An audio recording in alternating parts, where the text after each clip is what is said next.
잠언서 10장의 말씀입니다. 의인의 길과 악인의 길, 이렇게 말하는데, 우리 인간들은 중도를 좋아해요.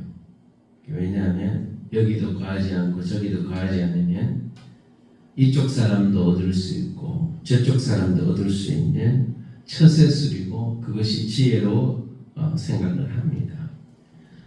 정치하는 데서도 한쪽을 편을 들지 않고 중도라고 말하는 사람들이 많습니다.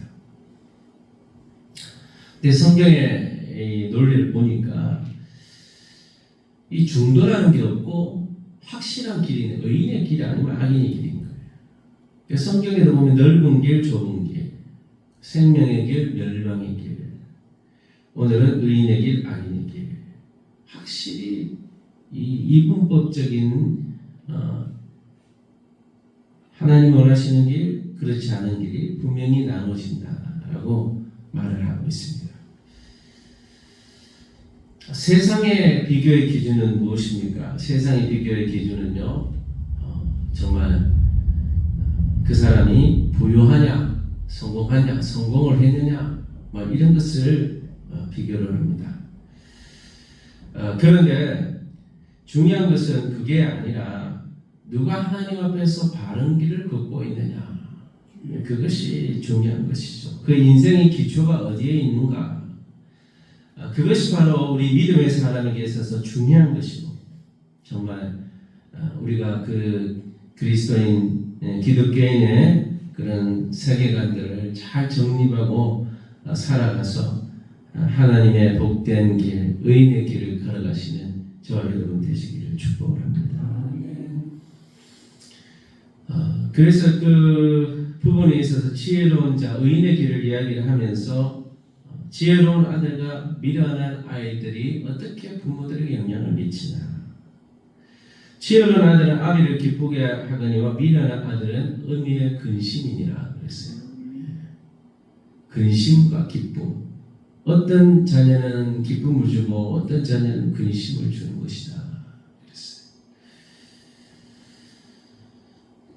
단순한 효도를 넘어서 지혜를 소유한 사람은 자기 중심적 삶을 벗어난 사람이죠. 그래서 그 사람은 자기가 속해 있는 가정과 공동체에 기쁨과 유익을 주는 사람이에요.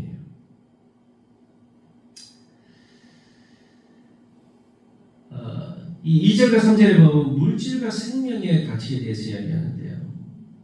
악인의 재물은 이제 가치가 없지만 하나님을 섬기는 사람에게 있어서는 이것이 오히려 가치 있는 것으로 바뀌어진다는 것이죠. 그러면서 이제 또 한 가지 더 이야기하는 것은 4절과 5절에 보면은 삶의 태도에 대해서 이제 말하고 있는데요. 선을 게으르게 돌리는 자는 가난하게 되고 부지런한 손이 부지런한 자는 부하게 되니라. 여름에 거두는 자는 지혜로운 아들이나 출세에 자는 자는 부끄러움을 끼치는 아들이니라. 자, 여러분, 우리 보통 게으름을 죄라고 생각하지 않는데 성경에서는 게으름을 죄라고 이야기해요. 하나님 주시는 시간에 게으른 것은 우리의 사명을 감당하지 못한 것이다. 시간의 천직이죠. 시간을 하나님 우리에게 주셨어요. 그럼 그 시간에 우리에게 주어진 것에 최선을 다해서 사명을 감당하는 것, 이것이 바로 우리 믿음의 사람들의 결단인 것이죠. 그럴 때 하나님께서 우리의 최선을 다하는 삶에 복을 주시고 삶의 열매를 거두게 될 줄로 믿습니다. 그리고 또한 두 번째는 이제 언어에 대해서 이야기를 하는데요. 영혼을 소생시키는 입술과 또 허물을 덮어주는 입술이 있는가 하면은 그 입술에 악이 가득한 입술이 있는 것이죠. 그래서 이 언어를 잘 관리하는 것이 얼마나 중요한 것인가. 언어를 통제하지 못하는 것은 미련한 자다. 의인의 입은 생명의 샘이라 악인의 입은 독을 머금는다고 그랬어요. 어떤 사람 말을 하면은 사람을 살리고 생명을 주고 그 영혼을 즐겁게 하고 일으키는데, 어떤 사람은 말을 하면 쓴뿌리로 사람을 죽이는 거예요. 그 말 속에 독이 있는 거예요. 미움은 다툼을 일으켜도 사랑은 모든 허물을 가리느니라. 그래서 결국은 사랑을 가지고 말하는 말은 사람을 세워주고 허물을 덮어주고 그 사람을 이렇게 세워주는데, 사랑 없이 미움을 가지고 막 말을 하면 다툼을 일으키게 되고 서로 분열을 일으키는 그런 결과를 가져오게 된다는 것입니다. 그래서 영원한 생명으로 인도하는 길, 그것이 의인의 길이고 생명의 길이다. 여러분, 세상의 가치는 물질입니다. 자본주의에서 제일 중요한 건 뭐냐고 말하면 돈이라고 말할 거예요.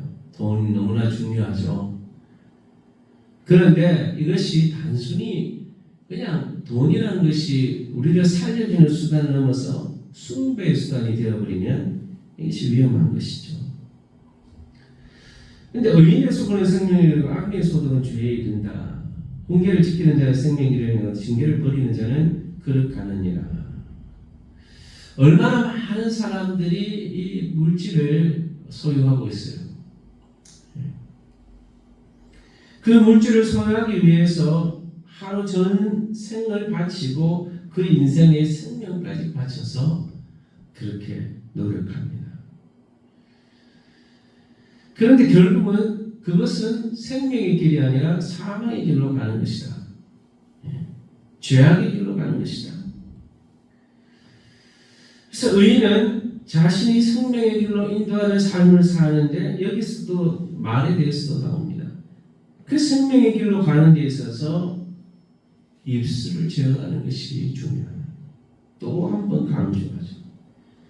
의인의 입술은 여러 사람을 교육하는 미련한 자는 지식이 없어 죽느니라 그랬어요.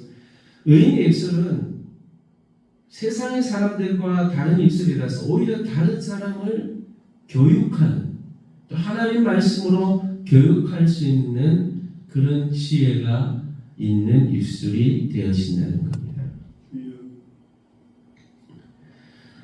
그리고 마지막에 하나님 거로부터 오는 복이 중요하다라고 말하는 것이죠. 세상의 복을 받은 사람은 복의 개념을 뭐라고 이야기합니까? 연봉이 얼마냐?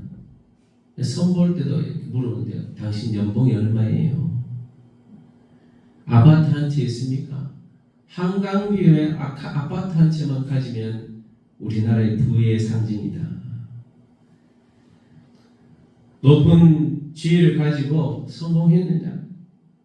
그것이 현대인들이 말하는 성공의 기준이에요.